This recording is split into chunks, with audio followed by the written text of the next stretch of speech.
안녕하세요. 저는 이제 베를린 자유대학교 한국학 연구소에서 박사과정을 진행하고 있는 이준상이라고 하고요. 이렇게 선생님과 직접 인사드릴 수 있어서 큰 영광입니다. 특히 오늘 인터뷰에 응해주신 것에 대해 진심으로 감사드립니다. 먼저 행정적으로 좀 말씀드릴 내용이 있는데, 이 인터뷰는 베를린 자유대학교 한국유럽센터에서 한국개발연구원 KDI의 지원을 받아 진행되는 유럽 내 인식 연구 프로젝트의 일환입니다. 유럽의 각국 한국 전문가들을 모시고 심층 인터뷰를 진행하고 있는데요. 인터뷰는 녹화되고 이제 선생님께서 허락하시는 경우에만 일부 내용이 한국유럽센터 공식 유튜브 채널에 사용될 것입니다. 저희 연구팀은 연구 소개를 간단하게 해보자면 저희 연구팀은 지난 몇 년간 유럽에서 한국이 과연 어떻게 인식되고 있는지 양적 자료를 통해 서베이 분석을 진행해왔는데요. 그러나 올해는 숫자로 드러나지 않는 서사적, 문화적, 정치적 맥락을 이해하기 위해서 정성적 접근, 즉 질적 전문가 인터뷰에 중심을 두고 있습니다. 올해 연구 주제는 유럽 내 한국 인식의 변화와 그 문화 정치적 의미입니다. 그런 점에서 유럽에서 한국학을 선도해 오신 교수님께서 이야기를 들을 수 있게 된 것에 대해서 이제 저희는 매우 뜻깊은 일이라고 생각하는데요. 우선 먼저 교수님께서 어떻게 한국학에 대해서 관심을 갖고 이제 이 길까지 이제 연구자까지 되게 되셨는지 굉장히 개인적인 서사에 대해서 궁금증이 많을 것 같은데요. 특히 처음 접하는 교수님을 처음 만나게 되는 청자들 같은 경우에는 과연 교수님께서 어떻게 한국학 전문가가 되셨을까 이런 쪽에도 관심이 있을 것이라고 생각이 듭니다. 그래서 첫 번째 질문으로 교수님께서는 어떻게 처음 한국 또는 한국학에 관심을 갖게 되셨고 한국학을 본격적으로 연구하게 된 계기나 당시의 학문적, 개인적 배경을 저희가 혹시 엿들어 볼 수 있을까 궁금합니다. 뭐, 별게 그다지 없는 것 같고요. 저는 뭐, 고등학교 때는 이제 소위 세계문학 그 특목고 다녔습니다. 그래서 세계문학 같은 것을 많이 읽었는데, 그때는 이제 50년대 초반에 그 러시아에서 시손이라고 일컬어지는 안나 아흐마토바라는 유명한 시인이 계셨는데, 그 시인은 그 당시 이제 소련과 북한의 친선 차원에서 네. 조선의 전통적인 시가 같은 것을 러시아 말로 번역하는 거 많이 추진했었습니다. 그래서 그때는 이제 전문가들이 직역을 하고 아흐마토브 시인이 시역을 했는데 아주 조선의 시를 향가부터 시조까지 이렇게 잘 골라갔고 러시아말로 아주 완벽한 시역을 해낸 게 있습니다. 뭐 그때 손에 그 책이 잡혀갖고 약간 이제 좀 아, 관심이 생겼고요. 그 다음에는 이제 그땐 80년대 후반이었는데 아직은 소련과 북한이 문화교류 관계가 좀 있어갖고 그때는 소련 중앙 텔레비전에서는 그 북한에서 신산옥이 만든 영화가 있었어요. 네. 풍향. 사람 내 사람. 그거 보고 아주 뭐라 그럴까 감동 깊었죠. 뭐 산세도 아름답고 해서. 그래서 아, 그 고등학교 졸업하고 이제 대입 문제가 생겼는데 제가 일단은 동방학을 하고 싶어 했습니다. 음, 동방학 하고 싶었는데 또 알고 보니까 경쟁률은 티베트학이나 일본학에 비해서 조선학은 조금 낮았습니다. 음, 그래서 조선학 같은 경우에는 5대1이었던 것 같아요. 음, 그 당시만 해도 그게 89년인데 그 당시만 해도 이제 조선학을 하면은 언어 실습을 하러 평양 가야 했었던 겁니다. 아, 근데 이제 일본학 하면 동경 가는 건데 대부분이 아무래도 평양보다 동경을 또 선호했고 음, 저는 차라리 한번 평양 갔다 오자 아, 해서 뭐 어쨌든 그렇게 해서 서류를 넣고 뭐 어떻게 결국에는 음, 하게 됐습니다. 그러시군요. 하게 됐는데 뭐 평양에 결국 못 갔습니다. 아, 서류를 다 만들었는데 그게 1990년이었죠. 그때는 음, 수령과 남한이 이제 수교하려고 해갖고 북한 음, 측이 거기에다가 실망을 해서 저희들을 수용 못하겠다 뭐 이렇게 통보하고 저희 음, 한국의 그러니까 김대는 김일성 종합대학이죠. 김대 못 음, 가고 결국엔 제가 고려대학교 갔었어요. 대신에 아, 91년도에. 10년도에. 예, 그래서 이제 91년도에 고려대학교 가고 거기에서는 그 강만길 선생님 강의도 한 번 들어가 봤는데 저를 이제 주로 학문적으로 지도해 주신 분들은 그 사학과의 조광 교수님하고 음, 국문 교수님 쪽에서 전초롱 교수님이셨습니다. 그래서 이제 학술적 여전이라고 하는 거 뭐 그때 하고, 그리고 그 뒤에 이제 다시 노시에 돌아가서 제가 가락국기, 삼국유사 가락국기 작업을 하게 되면서 그때부터는 이제 본격적 연구자 생활을 하기 시작했습니다. 그러면 선생님께서 현재는 노르웨이에 이제 위치해 계신데, 노르웨이까지 가시게 된 계기는 어떻게 되실까요? 뭐 별 계기도 없었는데 제가 예. 있는 그 학위 논문을 제출하고 97년 초반에 이제 최종 음, 학위를 받았는데 그때 제가 학위 받은 데가 모스크바 국립대였고요. 학위 주제는 음, 5세기 중반부터 562년까지 대가야의 정치 외교사였습니다. 그러니까 대가야를 비롯한 가야 중국가들의 정치 외교사였습니다. 음, 그래서 이제 그때만 해도 주로 고대사를 했는데 음, 이제 소련이 망하고 러시아에서는 아무래도 90년대에는 뭐 연구할 만한 여건은 전혀 되지 못하고 있었고 음, 제가 군요 주책으로 한국에 갔었습니다. 음, 가서 이제 3년 동안 한국의 한 사립대학에서 교단에 서게 됐는데 그 자료 수집 차원에서는 대단히 혜택을 많이 받았습니다. 논문 쓰는데 필요한 자료를 아주 쉽게 이제 구할 수 있게 됐고, 음, 3년 동안 음, 아주 알차게 보냈는데, 음, 아시겠지만은, 그, 대한민국은 그때는 이제 IMF 때와 이제 음, 가서, 대학도 이제 비정규직 양산 음, 위주로 이제 음, 구조를 막 바꾸기 시작한 그때였습니다. 그래서 저는 음, 비정규직이었고요. 그래서 음, 계약은 3년이었는데 계약 채우고 뭐 비정규직으로서는 뭐 거기에 있어봐야 좋을 게 아무래도 없을 것 같았고요. 네네네네. 이제 그럼 정규직 어디서 구할까 싶었는데 음, 미국의 사회 체제나 뭐 이런 음, 것에서는 별로 신뢰가 안 가니까 뭐 일단 구주 쪽에서는 뭐가 있을까 싶어 가지고 그때는 이제 노르웨이에서 공부가 났습니다. 음. 그래서 결국 노르웨이 가서 살게 됐습니다. 아, 결국 그러면 선생님께서 노르웨이에 2000년대 초반에 이주를 진행하신 건가요? 2000년이었습니다. 그러니까 딱 2000, 25년 전에. 25년. 벌써 25년이라는 시간이 흘렀군요. 선생님께서 유럽에 정착하신 지 다시.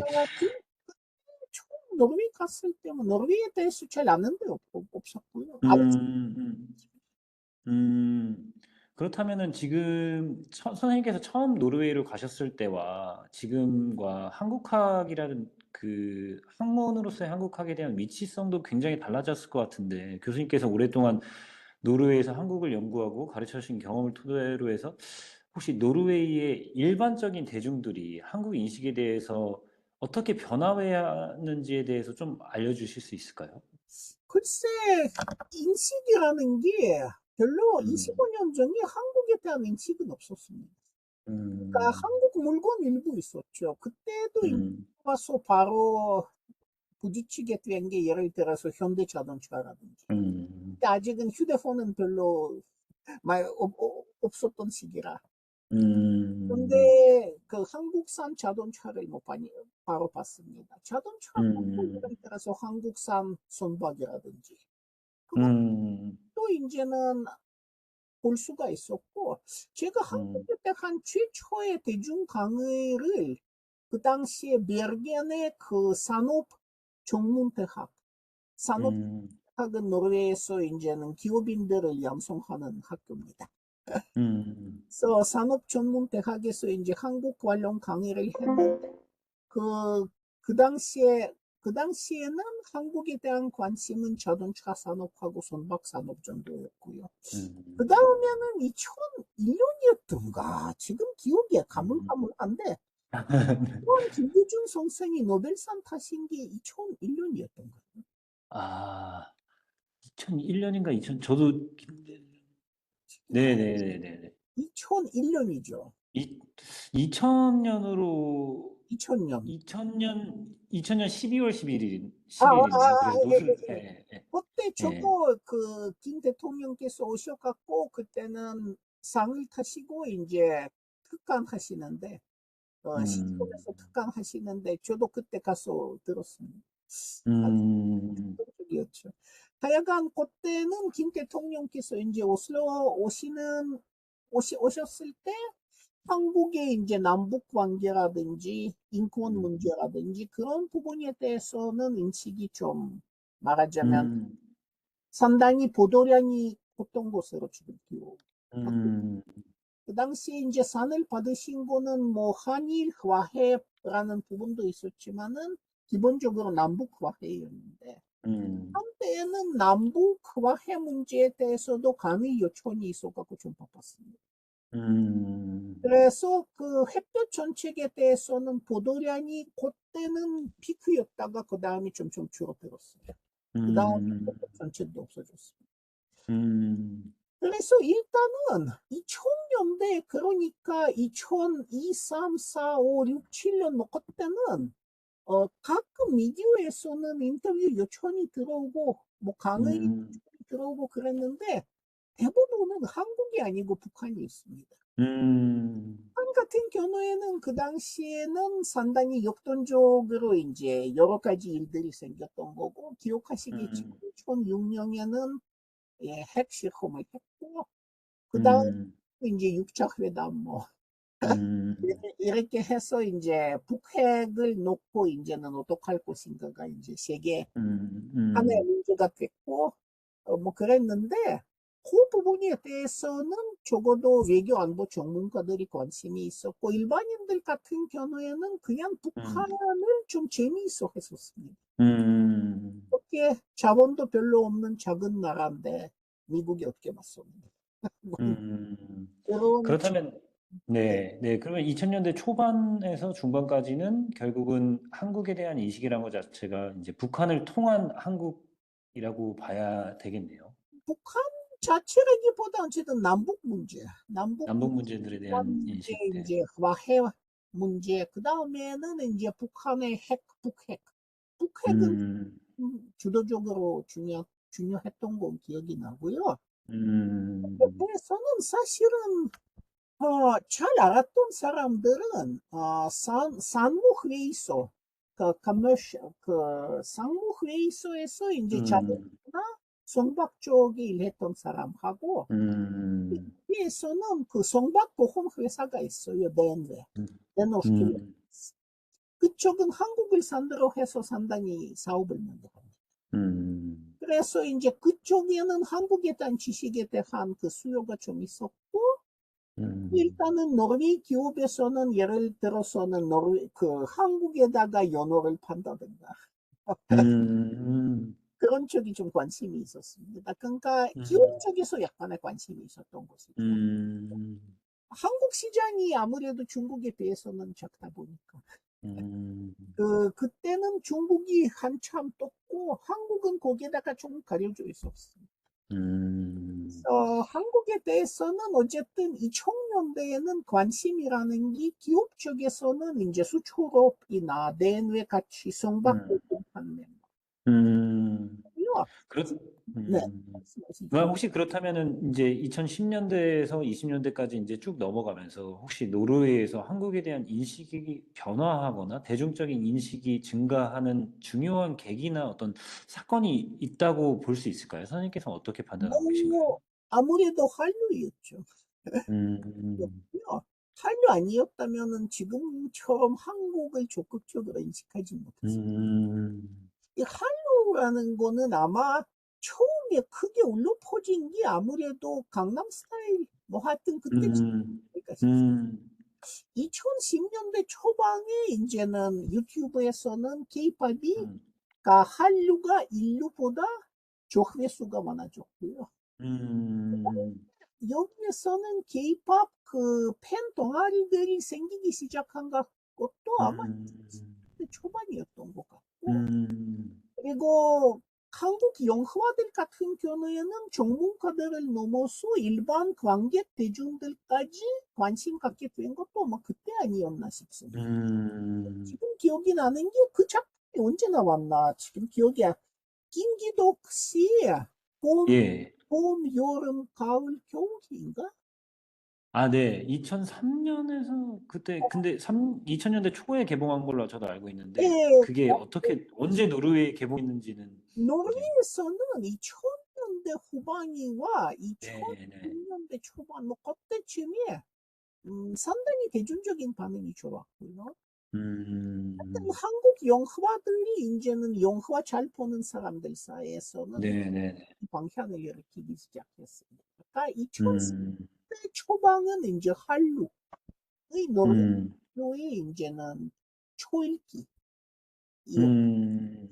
그 다음에 강남 스타일이 이렇게 유명해지게 된 것이 몇 년도였죠? 2000, 한 2000년, 한 12년 정도로 저는 알고 있습니다. 12년, 13년 그때는 정도. 제 아이가 음, 중학교, 초등학교 초4, 초5 아마 그 정도였는데, 아이들 어느 음, 정도 한국말 하니까 강남 음. 스타일 한국말로 불러줄 수가 있어가지고, 학교에서 엄청 인기짱이 됐습니다. 아, 네, 네. 하여간 그때는 제가 그거 보고 확실히 하여간 한류의 어떤 힘이라는 음, 것을 그때 직감했습니다.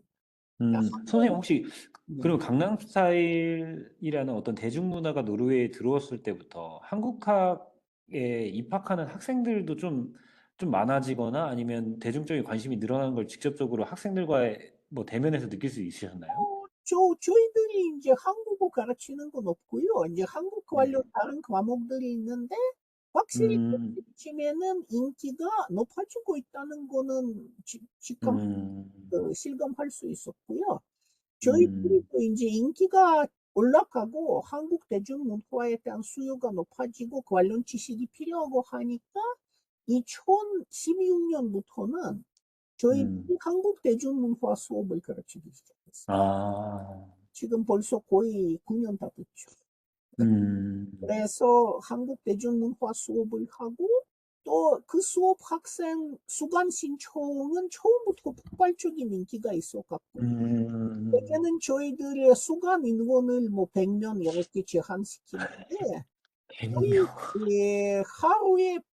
하루에 이렇게 수강 신청 열리자마자 100명이 그냥 아, 하루 만에 채워져 갖고 그 다음에 아, 그냥 수강 신청 마감해야 합니다. 100명이, 와, 또 정말 경쟁적으로 사람들이. 예, 네네네. 한국 음, 대중문화는 엄청 힘이 있다는 건 뭐 그때 느낀 거고요.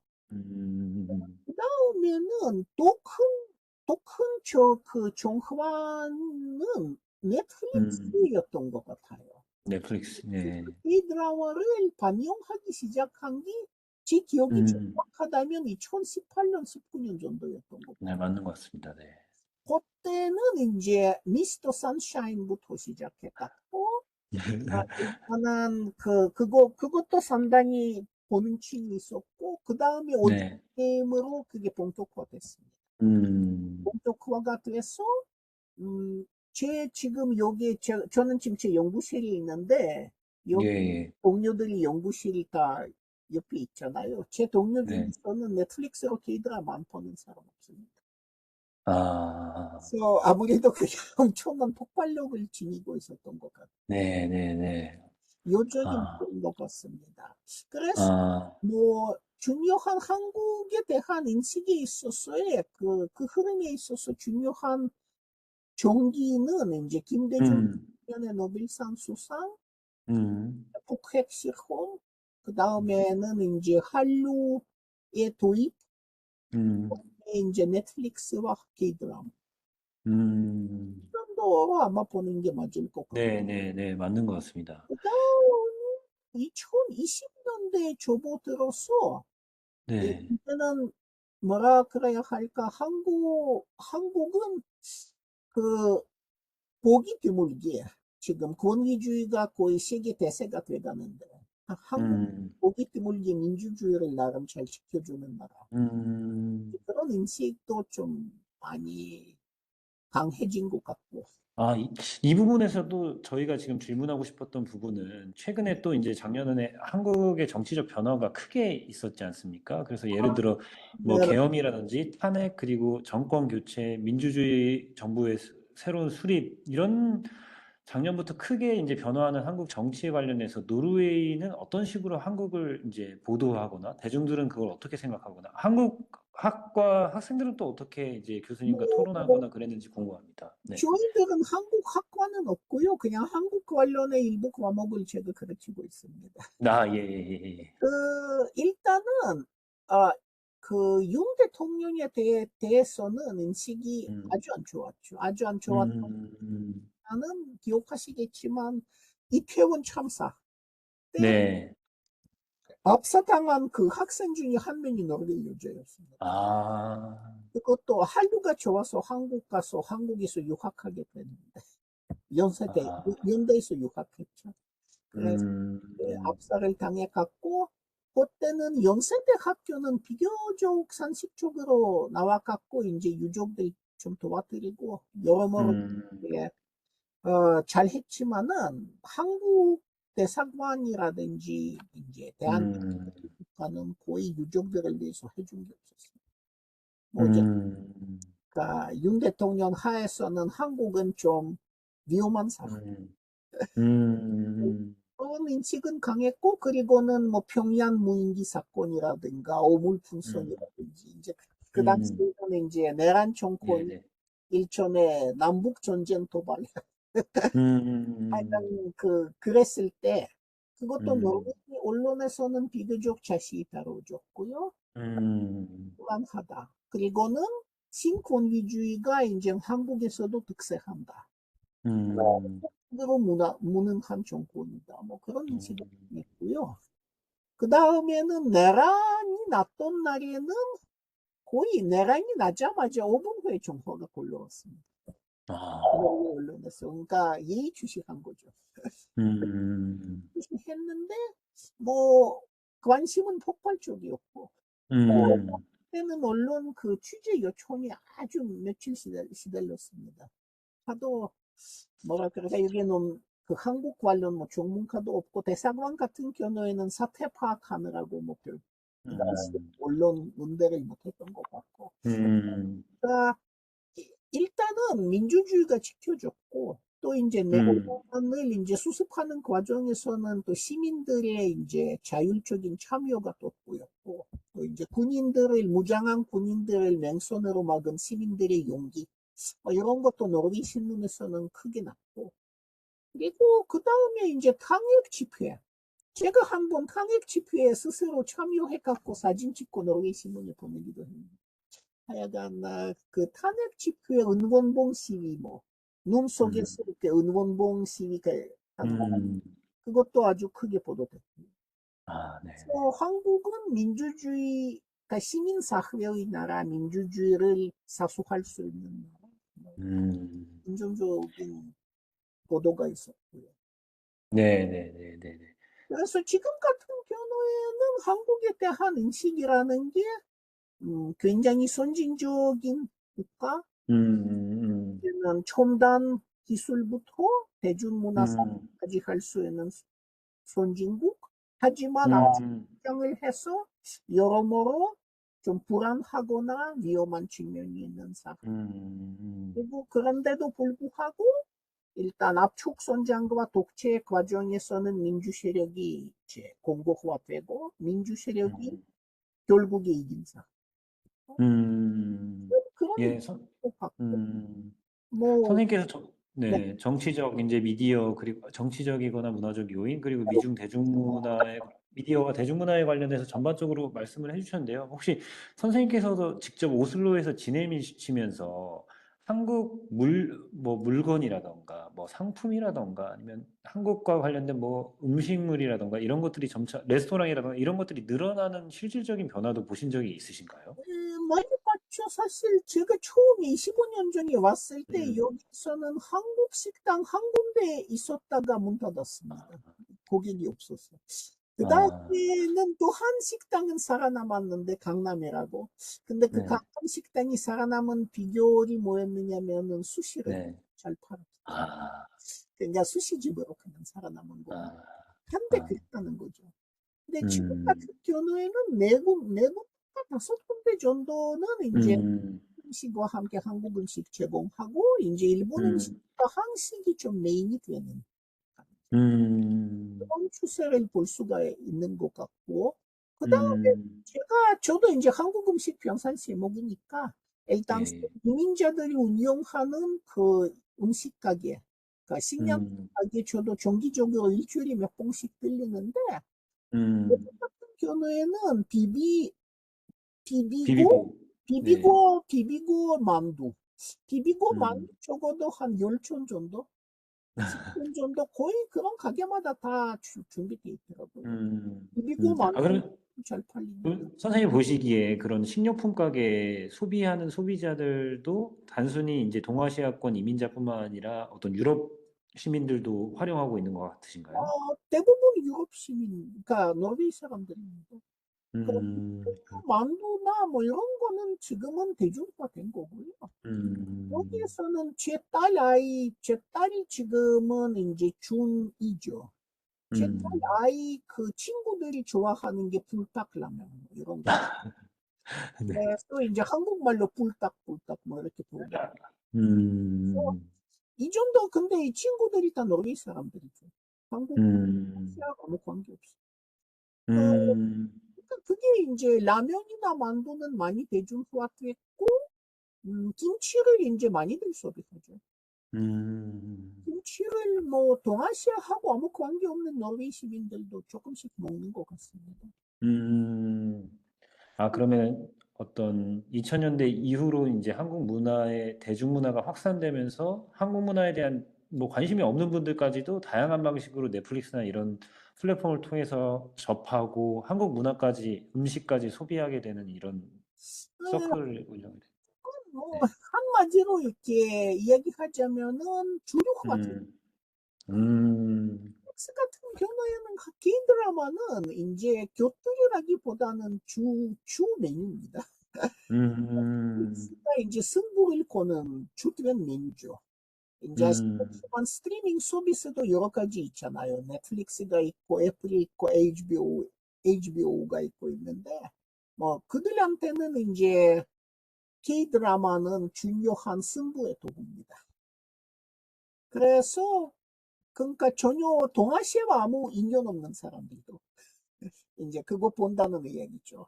그리고는 동아시아 음식 같은 경우에는 이미 수시가 대중화된 지 꽤 됐고, 수시는 이미 한 20년, 30년 전에 대중화됐고, 지금 한식의 대중화는 어떻게 보면은 일식 대중화를 그대로 그냥 같은 그 루트를 밟아가는 것 같고, 뭔가 일식 이상으로 공간이 좋다든가, 뭔가 쿨하다, 멋지다. 뭐 대체 K-드라마에서 보는 식을 먹고 싶다. 뭐 이제 이런 식인 것 같아요. 네네네. 네, 그래서 이제 그래서 전반적으로 이제 노르웨이 대중들의 한국 문화 인식에 대해서 이제 다뤄봤는데 혹시 교수님이 보시기에 노르웨이에서 한국의 이미지가 좀 더 향후에 발전해 나가는 게 있어서 한국 정부나 한국 시민들이 해야 되는 어떤 기회라던가 도전 같은 건 어떤 것이 있을까요? 글쎄 저는 그 음, 수업하잖아요. 그 예, 수업하는 예. 사실은요. 제 수학생 그 수강생 같은 경우에는 저보다 K-팝 소식 그런 게 훨씬 더 습니다. 그래서 이제는 수강생들한테 자꾸 질문 받는 게 뭐냐면은 하나는 한국 아이돌들의 계약서 문제입니다. 왜냐하면 각자 다 팬 활동하는데 예를 들어서 본인이 좋아하는 그 아이돌 그룹에서는 연애 금지 계약 뭐 이런 게 있죠. 되게 아시겠지만은 아이돌들이 계약을 할 때 연애는 되게 못하는 걸로 돼 있어. 왜냐하면은 이제 팬들과의 일종의 유사사회 관계를 유지하면서 팬한테는 말하자면 접근이 가능한 것처럼 자꾸 이렇게 보여야 하니까. 그래서 그것이 이제 인권 침해가 아니냐. 음, 인권 침해 맞죠, 사실. 그러니까 그거는 그런데 법적으로 이런 계약을 한국에서 작성해서 사인해도 유효하느냐. 뭐 이런 질문 자꾸 들어. 이거는 인권 침해인데도 유효하느냐. 음, 저는 법 전문가는 아니지만 아마도 유효할 겁니다. 대한민국은 아마 유효할 겁니다. 그러니까 한국 정부는 이제 한류 사업의 이런 인연들에 대해서는 좀 정리할 필요가 좀 있는 것 같습니다. 예를 들어서는 인권 그 유린의 소지가 있는 그런 계약서 이런 거는 분명히 이제 정부가 감독 책임이 있는 것 같고요. 그러니까 예를 들어서 연애 금지 조항을 계약에 삽입하는 건 보편적인 인권이 아마 인권이 위반되는 부분이 분명히 있을 거고. 그 다음에 이제 가끔 질문들이 이제 던져지는 질문들이 예를 들어서는 K-드라마 촬영하는데 엑스트라들이 이제는 박봉에 시달리지 않는. 그러니까 뭐 이익 배분을 어떻게 하느냐. 뭐 이런 것인데 한국은 이제 K 문화 생산이라는 게 사실은 엄청난 산업이지 않습니까? 뭐 드라마나 영화 하나 만드는 게 엑스트라까지 생각하면 수백 명에서 수천 명이 이제 동원이 되는 거고요. 예산도 만만치 않고요. 그래서 그런 데 있어서는 이제 가장 불이익에 노출되어 있는 노동자들에 대한 노동권 보호라든가 이런 건 아마 정부가 제대로 감독을 해야 또는 필요할 때는 이제 업자들한테 강요를 해야 이제 그게 좀 하여간 그렇다면 일단 그런 게 특히 노르웨이 같은 경우에는 사람들이 인권의식이 굉장히 투철합니다. 네, 네, 네, 네. 이제 노르웨이 결국은, 사람한테 그게 음, 좀 크게 될 수 있죠. 결국은, 한국 문화가 전파되는데 결국 K-드라마나 K-팝 같은 어떤 엔터테인먼트 분야가 핵심적인 역할을 했다면 그 내부의 문제들이 사실 뒤안시되는 경향이 있었는데 이제 정부가 그 부분에 대해서 좀 더 적극적으로 나서야 된다라는 말씀을 해주신 것 같습니다. 대한민국이 아시겠지만 노동부가 있지 않습니까? 네. 노동부는 분명히 이제 노동권이 지켜지는가에 대한 감독의 책임이 있고요. 그리고는 예를 들어서 연애 금지라든가 이런 인권 침해적인 조항들 같은 게 논란의 소지 있는 조항 같은 경우에는 그거는 분명히 관련 부처 어쨌든 아이돌들이 활동도 넓은 의미에서 노동이 이제든 문화부라든지 노동부는 분명히 이제 충분히 문제 제기할 수 있는 것 같고 감독의 책임이 좀 있다고 생각합니다.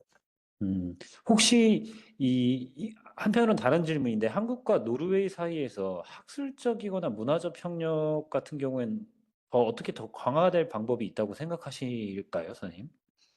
문화적인 번역? 문화적이고 학술적인 협력 같은 어떤 협력. 코어포레이션이라던가 이런 것들이 강화될 수 있는 방법이 또 있을까요? 혹시 선생님께서 생각하시는 바가 있으신지?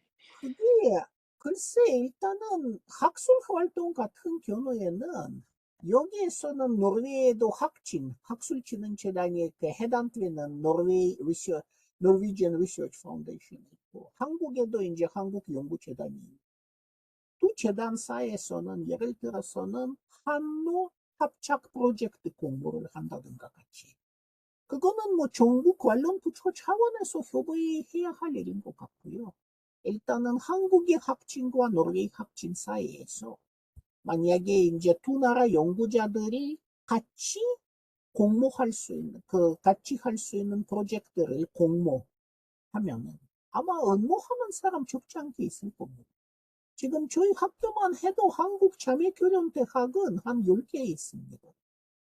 저희 학교 같은 경우에는 서울대, 고대, 연대, 이대, 성균관대, 동대, 경희대, 뭐, 한 10개, 다 합쳐서 10개 정도 이제 한국자매교련대학이 있는데, 지금 같은 경우에는 그게 주로 학생 교류에 국한이 돼. 음, 음, 이제 연구협력은 그리 많지는 않습니다. 음, 연구협력 쪽으로 가자면은 역시 아까 말씀드린 것처럼 학진 차원에서의 주도가 필요할 것 같고요. 그 음. 다음에는 아까 말씀하신 거는 또 문화적 협력이라든지. 문화 예. 협력 같은 경우에는 사실은 지금도 이루어집니다. 예를 들어서는 음, BTS 노래 일부는 노르웨이 작곡가가 작곡하고 아시고 음, 계시는지 모르지만 하여간 지금도 한국 대중문화 생산에 있어서 노르웨이도 약한 역할을 하고 있습니다.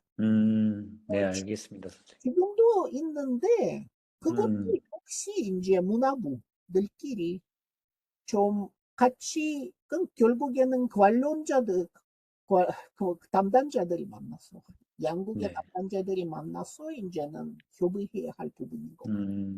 음, 일단은 지금 한국에서는 부산 외대에서 노르웨어 그 가르치는 것을 다음 학기부터 이제 시작한다고 하는데, 음, 뭐 저한테도 몇 번 이것저것 뭐 알아보시고 그러시지만 하여간 이 음, 부분에 대해서도 아마 노르웨이는 국가적으로 조금 챙겨줘야 할 필요가 있는 음, 뭐 조금씩 네. 조금씩 그런 협력이 이루어져 갑니다. 네, 네, 네, 네. 솔직히 이야기하면은 노르웨이로서는 여태까지 아시아에서는 가장 큰 무역 파트너는 중국이었고요. 음, 한국의 경우에는 유럽에서는 중요시하는 나라는 큰 나라입니다. 독일, 음, 뜻이. 그렇습니다. 네, 네, 맞습니다.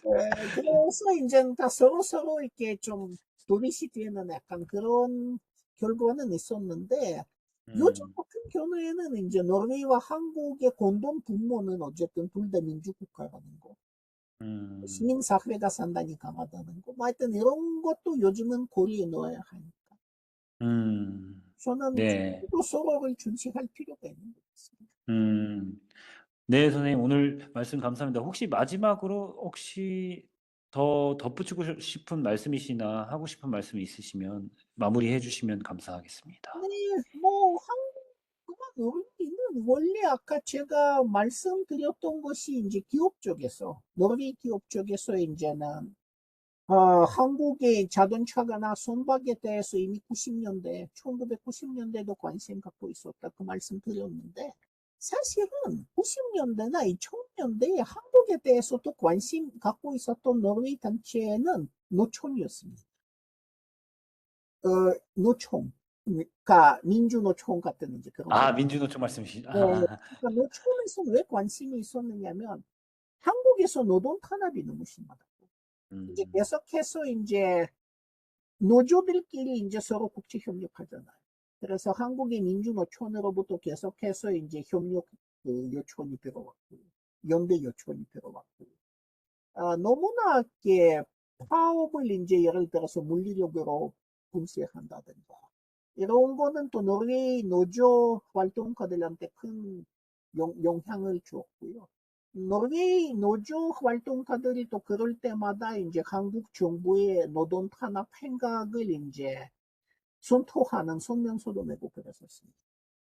그래서 하여간 노르웨이 노총에서야말로 한국에 대해서는 이런 쪽에서 이제 관심이 많고 음, 노동 탄압이 그토록 심한 많은 부분에 대해서 아, 네, 네, 네, 네. 관심이 많았던 겁니다.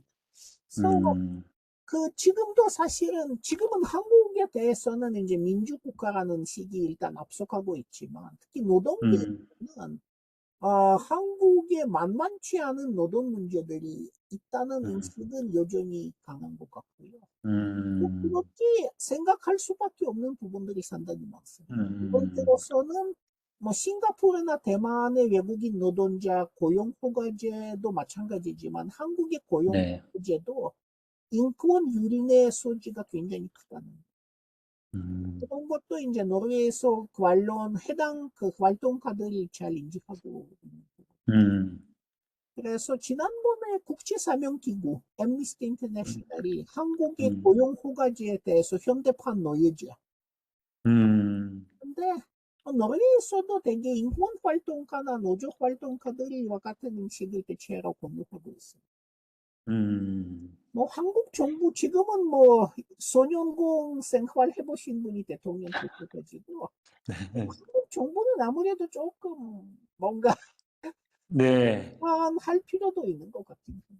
음, 네, 이거는 알겠습니다. 좀 뭐랄까 여러모로 이거 한국 경제에도 별로 안 좋고 음, 아, 이게 경제적으로 생각할 때도 이제 고용 허가제 같이 단기 체류 위주의 시스템보다는 음, 노동자가 정착할 수 있는 독일 같은 시스템이 훨씬 나은 것 같고. 네, 맞습니다. 네. 하여튼 이거 뭐 여러 차원에서 정부는 조금 현명하게 판단해야 할 문제인 것 같아요. 음, 네, 알겠습니다. 오늘 귀중한 말씀 감사합니다, 교수님. 교수님의 말씀 저희 연구에 굉장히 많이 도움이 될 것 같습니다. 아이고, 네, 오늘 감사합니다. 네. 감사합니다.